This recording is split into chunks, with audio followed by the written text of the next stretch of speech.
Paper पहली बार leak नहीं हुआ। मेरे ख्याल से एक बार 17 में हुआ था, एक बार 21 में हुआ था, फिर एक बार 24 में हुआ था और एक बार अब लीक हुआ है। 4 बार पेपर लीक हो चुका। तो पेपर ऐसे तो लीक होते नहीं है। इसका मतलब बहुत बड़े स्तर के ऊपर कुछ ना कुछ तो कल्यूजन है, मिली भगत है, पॉलिटिकल पेट्रोनेज है। मैं ये जानना चाहता हूं, जिन्होंने 2017 का पेपर लीक किया था वो आज कहां हैं? उनको सजा मिली?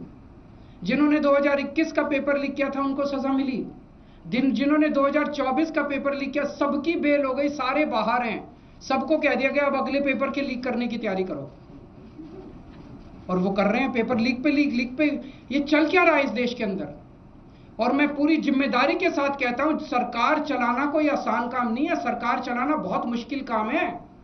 जिन लोगों से एक पेपर ठीक से नहीं होते बिना लीक करवाए, वो सरकार क्या चलाएंगे? मिले हुए हैं ये लोग। It is a case of complete कल्यूजन। लाखों करोड़ों बच्चों के भविष्य के साथ खिलवाड़ किया जा रहा है। उन सब बच्चों के साथ मेरी संवेदनाएं हैं और मैं उन सब बच्चों को बोलना चाहता हूं कि सड़कों के ऊपर उतरना पड़ेगा। यह सरकार केवल और केवल जन आंदोलन की भाषा समझती है और केजरीवाल आप लोगों के साथ है। Thank you. अरविंद केजरीवाल को आप सुन रहे थे।